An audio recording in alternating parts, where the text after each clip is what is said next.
નમસ્તે દીકરીઓ. ધોરણ 12ના શ્રી નંદકુંવરબા ક્ષત્રિય કન્યા વિદ્યાલયના દરેક દીકરીઓને મારા જય માતાજી. છેલ્લે આપણે સંસ્થાકીય મનોવિજ્ઞાન નામના 9મા પ્રકરણમાં વ્યવસ્થાપનની ભૂમિકાઓ વિશે અભ્યાસ કર્યો હતો. ત્યાર પછી આજે જે આપણે ભણવાનું છે એ છે કર્મચારીઓની પસંદગીની પદ્ધતિ, કે જુદા જુદા કાર્યોમાં જુદા જુદા પ્રકારના કર્મચારીઓની પસંદગી થાય. યોગ્ય કાર્ય માટે યોગ્ય વ્યક્તિની પસંદગી કરવાની હોય તો એ માટે જુદી જુદી પદ્ધતિઓનો ઉપયોગ કરવામાં આવે છે. આપણે અહીંયા કુલ 4 પદ્ધતિઓ ભણવાની છે: અરજીપત્રક, મુલાકાત, લેખિત કસોટી અને નમૂના ઉપરના કર્તૃત્વ કસોટી.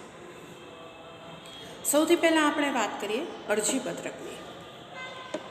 આપ સૌ જાણો છો, અને અંગ્રેજીમાં અને ગુજરાતીના વિષયમાં અરજી લેખન આપને આવી ગયું હશે, એટલે ખ્યાલ હશે કે જુદા જુદા પ્રકારની નોકરીઓ માટે વર્તમાનપત્રની અંદર કે પછી કોઈ પણ રીતે જાહેરાત આપીને અરજી મંગાવવામાં આવે છે. અત્યારના સમયમાં ઓનલાઈન એપ્લિકેશન, ઓનલાઈન અરજી પણ કરવાની હોય છે. અરજીપત્રકમાં વ્યક્તિએ રજૂ કરેલી જે કોઈ માહિતી હોય એ માહિતીના આધારે તેમને મુલાકાત માટે બોલાવવામાં આવે છે. કેટલાક અરજીપત્રકોમાં નિયત સ્વરૂપ હોય છે, એનું એક નિશ્ચિત સ્વરૂપ હોય છે જેમાં આપણે માહિતીઓ લખી દેવાની હોય છે. અને કેટલીક જગ્યાએ મુલાકાત પહેલાં વ્યક્તિએ પોતે પોતાની રીતે અરજી મોકલવાની હોય છે.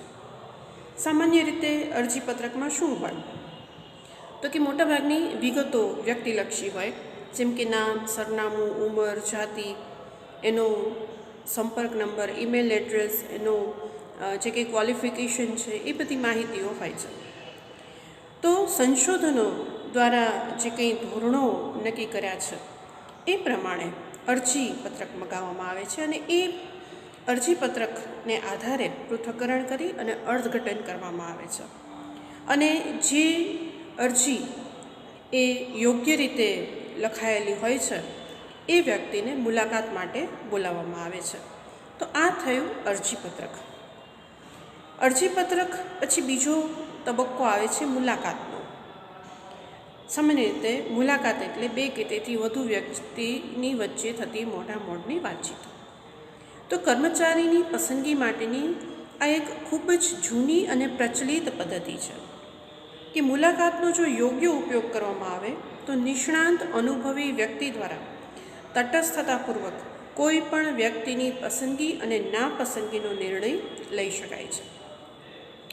સામાન્ય મુલાકાતની અંદર વ્યક્તિલક્ષિતાની અસર થઈ શકે છે.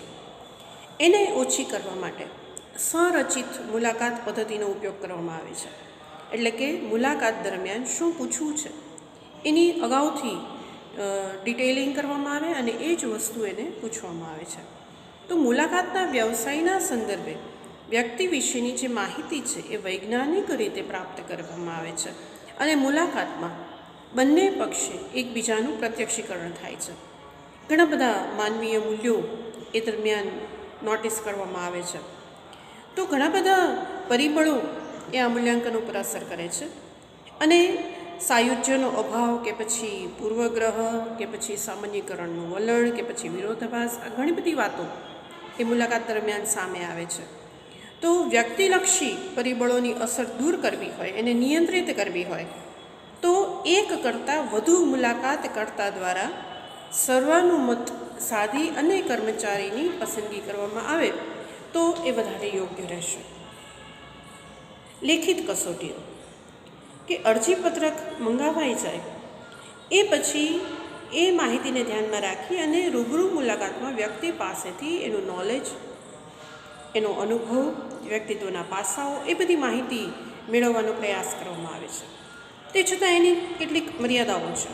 આ મર્યાદાઓને દૂર કરવા માટે અરજદારની બુદ્ધિ માપવી, તર્કસંગતતા માપવી, એના વલણો માપવા, અભિયોગ્યતાઓ માપવા, સર્જનાત્મકતા, અભિરુચિ, કે એની કર્તવ્યનિષ્ઠા કે કર્તવ્યપરાયણતા કે કાર્યનિષ્ઠા કે આદર્શો, આ બધું પણ જોવું જરૂરી છે. તો એ શેના દ્વારા જોઈ શકાય તો કે એ લેખિત કસોટી દ્વારા માપી શકાય. તો લેખિત કસોટી અને મનોવૈજ્ઞાનિક કસોટી દ્વારા વસ્તુલક્ષી માપન કરવામાં આવે. અને વ્યક્તિની પસંદગી માટે ઘણી બધી બાબતોની જે જાણકારી જરૂરી છે, તો વ્યક્તિત્વના ગુણ લક્ષણો ઉપરાંતની માહિતી પણ એના દ્વારા મેળવી શકાય છે. તો આ કસોટી, જે લેખિત કસોટી છે, એનો ઉપયોગ અત્યારે ખૂબ જ વ્યાપક પ્રમાણમાં છે. આપ સૌ જાણતા હશો કે જેટલી સ્પર્ધાત્મક પરીક્ષાઓ હોય છે એનો બેઝ હોય છે લેખિત કસોટીઓ, કે એની પાસે પહેલાં ટેસ્ટ લઈ લેવામાં આવે છે અને એના આધારે એનું મૂલ્યાંકન કરવામાં આવે છે. તો સામાન્ય રીતે આવી કસોટીઓની પ્રમાણિતતા, એના ધોરણો, એના માનાંકો, એની યથાર્થતા, એની વિશ્વસનીયતા, આ બધી જ બાબતોને જાણી અને એનો ઉપયોગ કરવામાં આવે છે. અને છેલ્લી બાબત છે નમૂના ઉપરના કર્તૃત્વની કસોટી.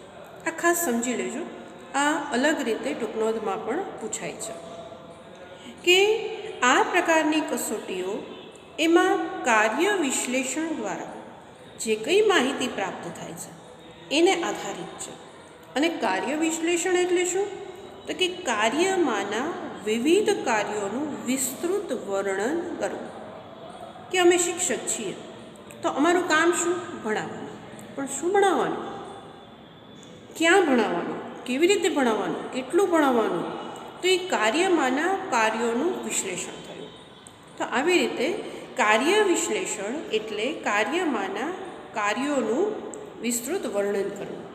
તો કાર્ય વિશ્લેષણમાં જે તે કાર્ય માટે જે કંઈ કૌશલ્યો જરૂરી છે, ક્ષમતાઓ જરૂરી છે, વલણો જરૂરી છે, એ કાર્ય કરવા માટે અભિરુચિ હોવી જોઈએ, યોગ્યતા હોવી જોઈએ, એનું સ્તર નક્કી કરેલું હોવું જોઈએ, ત્યારે કાર્ય વિશ્લેષણ થઈ શકે.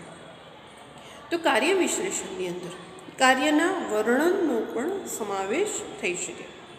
તો નમૂના ઉપરના કર્તૃત્વની જે કસોટી છે એમાં વાસ્તવિક રીતે થતા વર્તનનો આબેહૂબ નમૂનો હોય છે, નકશો હોય છે, અને એ પ્રમાણે કાર્ય કરવામાં આવે છે. તો આ પદ્ધતિમાં મુખ્યત્વે બે અભિગમો છે. એક છે કાર્ય નિદર્શન અને બીજું છે મૂલ્યાંકન કેન્દ્રો. કાર્ય નિદર્શન, ડેમોન્સ્ટ્રેશન એટલે શું? તો કે આ અભિગમમાં કાર્યની પરિસ્થિતિનું સ્વરૂપ સર્જવામાં આવે છે અને ઉમેદવારે એ પરિસ્થિતિમાં કાર્ય કરવાનું રહે છે.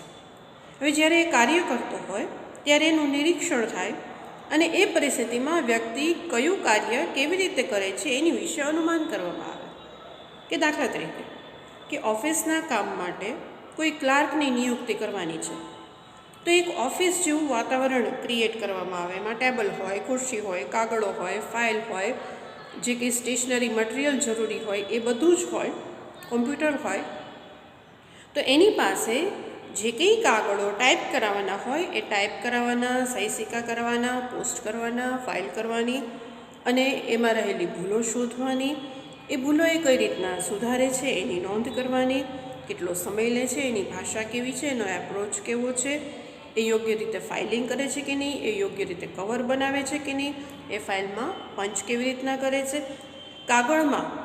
કાગળને એકત્રિત કરીને ફાઇલિંગ કેવી રીતના કરે છે, આ બધું જ ક્લાર્કનું કામ છે.